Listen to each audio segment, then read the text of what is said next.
ya di diterapkan di dalam kehidupan kita seperti kita melaksanakan ibadah puasa ini ya.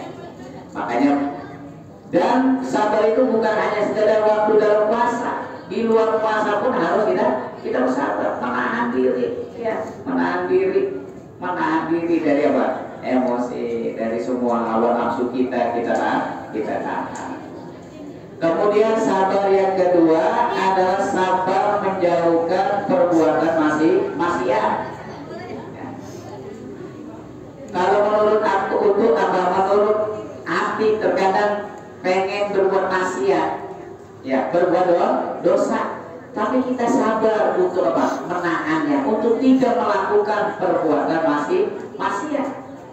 Kalau mengikuti hawa nafsu pasti kita mengerjakan maksiat, perbuatan dosa. Contoh minuman keras, ya, miras atau narkoba.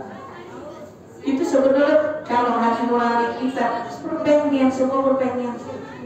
Tapi kita tahu bahwa ini perbuatan dosa, maka kita tahan. Kita tahan untuk tidak meminumnya. Kita tahan untuk tidak mengkonsumsinya. Karena nanti pada akhirnya di dalam surga kita pun bebas untuk minum arak. Jangankan minum arak, berendam di arak udah disiapin soal. Ya namanya sungai arak. Ya, iya, ada namanya sungai arak di surga itu. Jadi kalau sekarang kita tidak minum minuman arak, minum keras, maka nanti di surga kita akan minum keras. Ya, di surga bukan di sini.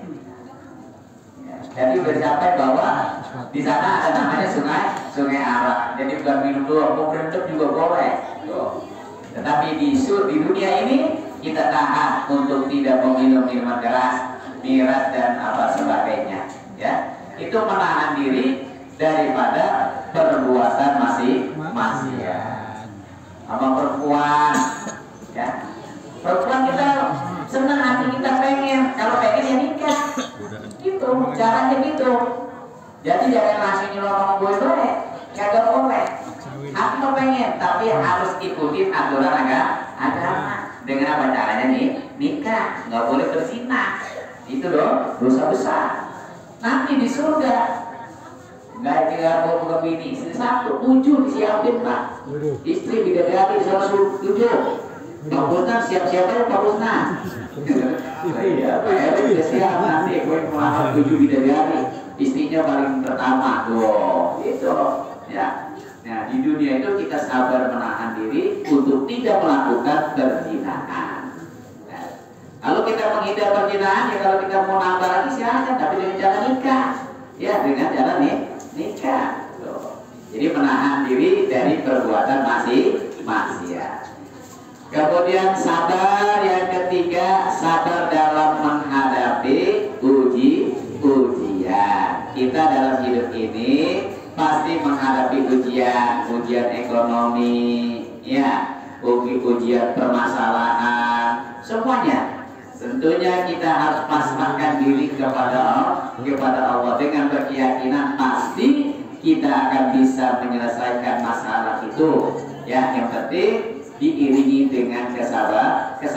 As-sabru yu'innu ala kulli amalin. Kesabaran itu akan mengantarkan kepada kesuksesan. Bapak-bapak itu udah pada sabar dari kampung bekerja di Bekasi, di Jakarta bertahun-tahun, alhamdulillah dengan gigih, semangat, sabar, akhirnya apa? Punya rumah, punya istri, punya anak, punya kendaraan, netep di sini. Dengan apa itu? Dengan sebab kesabaran. Kalau tanpa ada kesabaran, mustahil seseorang akan mengalami kesuksesan. Ya. Jadi para bapak ibu jamaah sekalian, itulah ya kesabaran kita dalam berbagai segi. Yang pertama, kesabaran dalam melaksanakan ketaatan kepada Allah.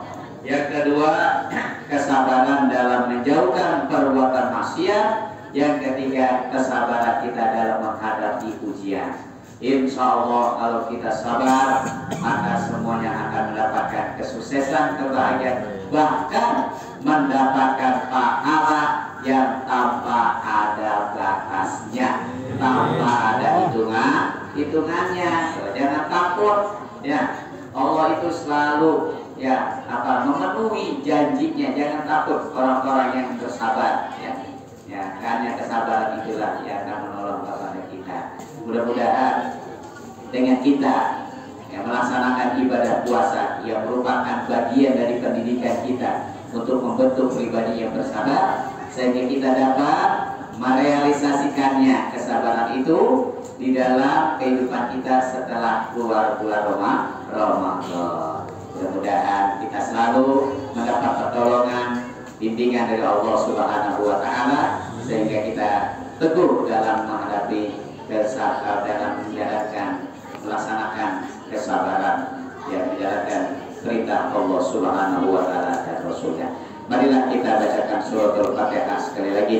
Mudah-mudahan kita semuanya diberikan banyak umur, diberikan kesehatan, dimudahkan urusan kita, digampangkan rezeki kita, dijadikan anak kita anak yang soleh-soleha, lingkungan kita ini selalu mendapat berkah dari Allah Subhanahu wa Ta'ala, dan juga almarhumah keluarga kita yang sedang pada pulang pada hari ini.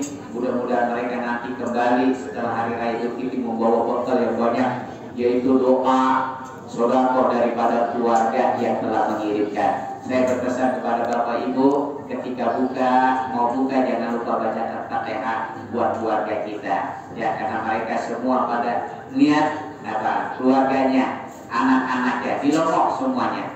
Al-Fatihah. A'udzubillahi minasyaitonir rajim. Bismillahirrahmanirrahim. Alhamdulillahirabbil alamin arrahmanir rahim maliki yaumiddin. Iyyaka na'budu wa iyyaka nasta'in ihdinas siratal mustaqim siratal ladzina an'amta 'alaihim ghairil maghdubi 'alaihim waladdallin.